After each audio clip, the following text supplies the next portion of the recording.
ñëpp gis nañ ni amul sikk amul werante que élection législative yi Yewwi moo gagné élection yi c'est-à-dire Yewwi moo gagné battre nag record peuple sénégalais bi nag voté ji ba pare sanctionné président Macky Sall comme ni ñu ko defoon ci local yi je crois que loolu ñëpp gis nañ ko léegi nag comme gis nañ ni politique bi moom yaa am na ci yu bari yoo xamante ni ñun peut-être am nañu ci sax ak yenn homme politique yi si ni ñuy doxalee te dinañ ci ñëw dañuy ñëw rek point par point wax leen lan moo tax état du Sénégal am sañ-sañu def li mu def am sañ-sañu taxaw mu ñu turee kenn def déclaration ne ñoom gagné nañu lan moo xewoon ñu dellu tuuti en arrière 2019 élection présidentielle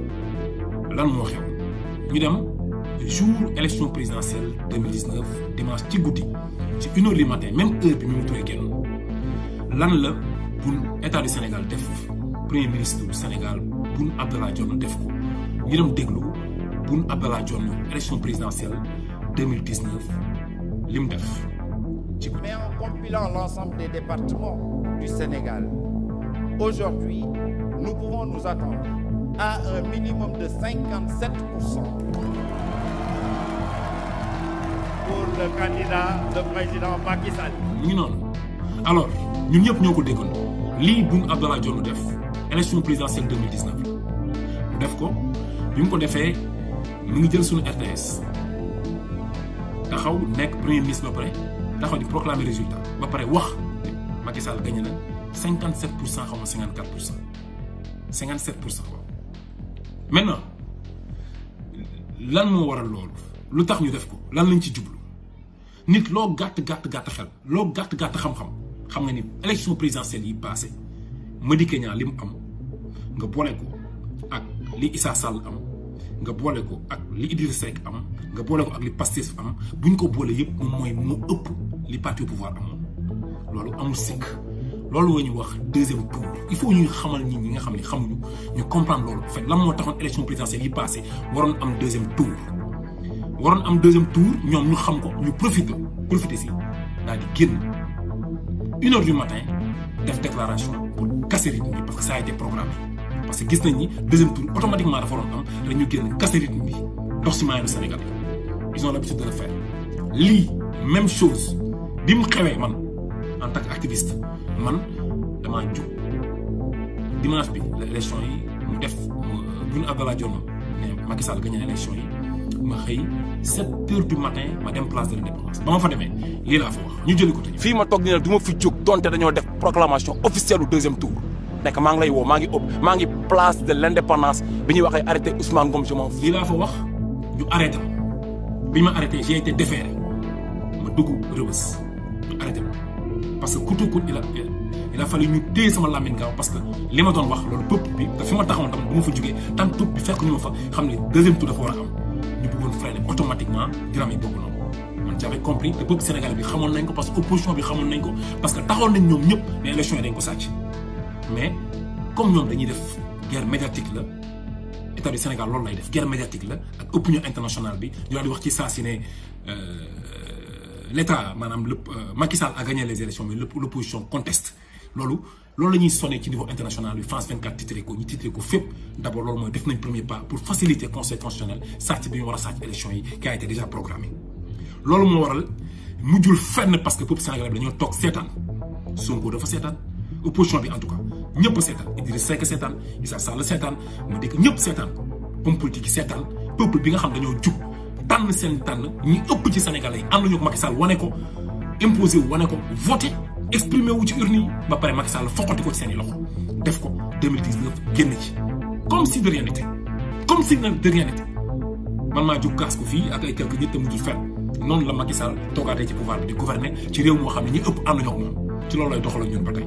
boobu léegi élection yi bari ñu ngi war a am su élection waree ñëw rek dañ koy négliger di ko pousse sax fichier bi baaxul carte républicain bi baaxul ñuy pousse di ba mu wax di pousse élection locale yi maires yi demoon nañ les maires yi demoon nañ ba seen mandat jeex ñu dem ba teg ci ba tegaat ci mu dem bay 1 an 2 ans kon war nañ def élection yi bu yàgg élection locale yi dañoo dem ba dos au mur la ñu yóbbu pour ñu mën a dem élection locale bi defee élection locale c'est un peu compliqué ñu daan ne local grawul nañ suñu xool local yi ils sont obligés ñu jéem a adapté wu peuple bi jugoon sanctionné ko présidentiel ñoo ko sanctionné waat ci local yi voté massivement génn exprimé wu ci urne yi gagné leen ñu bañ ne gañewul leen te pourtant génn di ñaxtu ne ñu def naan bu kenn yàq daram ci affaire góor jigéen dañoo campagne te pourtant dañ ko gagné massivement après ñoom génn nañ Macky Sall génn mais dañ ne kon grawul amul enjeu yu métti yooyu ci mer amul lu muy déranger ci pouvoir bi trop amul problème législatif yi mu ëpp solo nañ bàyyi maire yi mu jàll. ñu ñëw législatif yi Macky Sall a tout fait pour saboter les législatifs parrainage yeeg fexe ba suppléants yi fii xam nga saboter liste jàmbur yi problème bu nekk am na pour rek bañ législatif yi am législatif amee mu utiliser tous les pexe pour législatif bañ a am malheureusement tous les pexe pour fexe ba ñoom Sonko demuñu liste nationale Yewwi bi demul fexe ba nangam loolu mooy Sadio Mané demul Abdou Diallo demul Koulibaly demul titulaires yi joueurs yu mag yi ñi nga xam ne ñoom ñooy partant équipe bi nga xam moo war a taxaw à chaque fois ñu xam ni ñu ne non ñooñu duñ dem ñu éliminer liste nationale ñu dem jël baanu touche bi dumawaat leen peuple bi jugoon voté lu leen législatif vote peuple bi jugoon présidentiel sanctionné leen folli ko ñëpp ñu waroon dem deuxième tour ñu sàcc ko peuple boobu moo jugaat local sanctionné leen encore moo jugaat législatif sanctionné waat leen encore qu'est-ce qu'ils ont fait lan lañ def liñ defoon lañ defaat ndax olof dafa ni ñam naa ko neex na bàyyi naa ko amul ñam naa ko neex na bàyyi naa ko amul ndax kat olof dafa ni addu kalpe lim ko jaral su ko jaralee borom kalpe du dem peuple bi jóg législatif sanctionné encore Macky Sall te enjeu yi mooy bii moo gën a grave sax législatif parce que moo gën a grave sax yeneen élection yi jàll parce que ñoom peuple sénégalais bi dañoo conscient ci yu bare lu bari loo xam ne mi ngi xew assemblée nationale vu ay Clédor Sène dañu ko leeral ci ressources naturelles ak minières yi mooy ay loi yi ñuy voté tout le temps état d'urgence yeeg li fi xew ñëpp Macky Sall def ko ay député yuy trafiqué visa ay faux billets ay xeex bi assemblée nationale ay saaga askan wi ay député yu défendre ay homosexualité ay PGA ay député yuy xeex seen biir assemblée nationale Moustapha Niasse taxaw naan maar tey président assemblée nationale deuxième personnalité de l'état mag bu am 80 ans et quelque di saaga askan wi lu ne xew fi boobu léegi peuple bi jug sanctionné waat ko bañ leen sanctionné vote yi leer élection dimanche passé amul lu gën a leer élection yi ci vote ñëpp gis nañ massivement ni peuple bi jugee sanctionné encore parti au pouvoir Benno Bokk Yaakaar waaye Yewwi gagné élection yi ñu defaat lañ defoon en 2019 daal di profité génnaat encore minuit comme ni ko Boun Abdallah Dionne mu defee woon naka la ko defee woon mooy li Mimi Touré def bi ñu voté ba pare lañ defoon 2019 réussir ko 1h du matin encore ñu voté ba pare ba ñit ñi xam ni ñoom perte nañu ñu daal di génn encore 1h du matin 2h du matin 1h du matin Mimi Touré génn daal di proclamer ni ñoom ñoo gagné élection lii la Mimi Touré wax ñu dem jëli Mimi Touré. Que nous avons gagné les départements suivants. Pour rappel, le pays compte 46 départements. Ceci nous donne incontestablement une majorité à la. léegi nag man dama bëgg ñu xool bu baax a baax li ma leen wax xool leen vidéo bi de A à Z damay expliquer c'est très clair maintenant Mimi Touré taxaw na expliquer comme ni ko Boun Abdallah Dionne defee woon daal ni Macky Sall gagné naa 57% conseil constitutionnel gën na valider loolu confirmer loolu